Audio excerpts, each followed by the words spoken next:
আমার কাছে দল মত কোনো কিছু নেই, সবার আগে আমি দেখবো রংপুরের উন্নয়ন। আমি মহিলা বলে আমি শুধুমাত্র মহিলাদের জন্য করবো তা নয়, সকলের জন্যই করব। প্রিয় আমার রংপুরবাসী যারা আছেন, তারা যে দিনটা অপেক্ষা ছিলেন সেই দিনটা আজকে আমরা পেয়েছি। আমি মনে করি যে দীর্ঘ 40 বছরের আমার রাজনীতি এবং 17 বছর আমি এই রাজনীতির অঙ্গনে একটি মুহূর্তেও নিষ্ক্রিয় ছিলাম না। আমার সঙ্গে শুধু আমি একা নয়, আমার সঙ্গে মহিলা দলের নেতৃবৃন্দ, আমার সঙ্গে অঙ্গ সংগঠনের নেতৃবৃন্দ, বিএনপির নেতৃবৃন্দ, জেলা বিএনপি, মহানগর বিএনপির নেতৃবৃন্দ, প্রত্যেকটা অঙ্গ সংগঠন সহ যারা বিএনপিকে ভালোবাসে, সকলের আন্দোলনের ফসল 5ই আগস্টের পর আমরা জানি 12ই ফেব্রুয়ারি আমাদের ইলেকশন ত্রয়োদশ জাতীয় সংসদ ইলেকশন হয়েছে।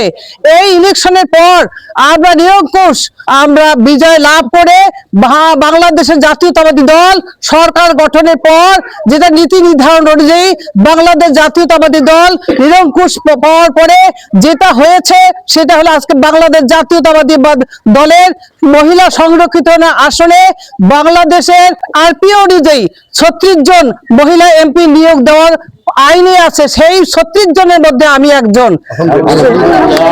যেখানে প্রায় 1200 জন অ্যাপ্লিকেশন করেছিল, 950 জন আমরা পরীক্ষা দিয়েছি। সারা বাংলাদেশে 36 জনকে মনোনীত করা হয়েছে। আমি মনে করি যাদেরকে যোগ্যতা মনে করেছে দল, সেই 36 জনকে তার মধ্যে বেছে নিয়ে এই দায়িত্ব দিয়েছে।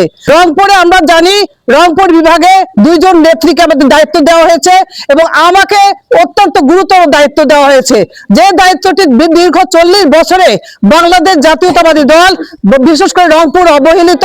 এই রংপুরে কোনো উন্নয়ন হয়নি, কোনো সামাজিক আর্থিক মানুষের কোনো রকম উন্নয়ন হয়নি। এই উন্নয়নের দায় আমাকে দায়িত্ব ভার অর্পণ করেছে জনাব তারেক রহমান। আগামীতে শপথ গ্রহণের পর আমি এই দায়িত্ব লিখিত যখন পাবো তখন আমি রংপুরবাসীকে বলবো সকলে আমাকে সহযোগিতা করবেন। আমার কাছে দল মত কোনো কিছু নেই, সবার আগে আমি দেখবো রংপুরের উন্নয়ন, সার্বিক উন্নয়ন দেখবো। আমি মহিলা বলে আমি শুধুমাত্র মহিলাদের জন্য করবো তা নয়, সকলের জন্যই করব। তারপরে আমি মনে করি আমরা জানি আন্দোলনের সময় আমি মহিলা দল থেকে যেহেতু নির্বাচিত হয়েছি, সেই জন্য মহিলা দলের কাছে আমি কৃতজ্ঞ। তখন 10-12 জন মহিলা হলেও আমরা রাজপথে শেষ দিন পর্যন্ত রাজপথে ছিলাম। এবং যখন বাংলাদেশে কোথাও শুধু রংপুর থেকে কোন নেতা রাজপথে ছিল না, পলাতক কিংবা জেলখানায় ছিল, পুলিশ হামলা, আওয়ামী লীগের হামলা, গুম খুম হত্যার হামলা, এই ভয় যখন ছিল না, তখন মহিলা দল আমরা ভ্যানিটি ব্যাগে আমাদের মেডিসিন নিয়ে আমরা রাজপথে ছিলাম।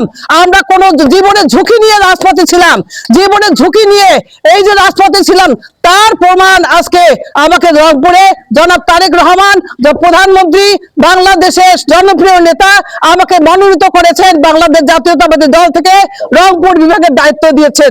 আমি মনে করি এই দায়িত্ব আমার নয়, এটা সকলেরই। আমি মনে করি এই দায়িত্ব রংপুরবাসীর, সবাই আমাকে সহযোগিতা করবেন।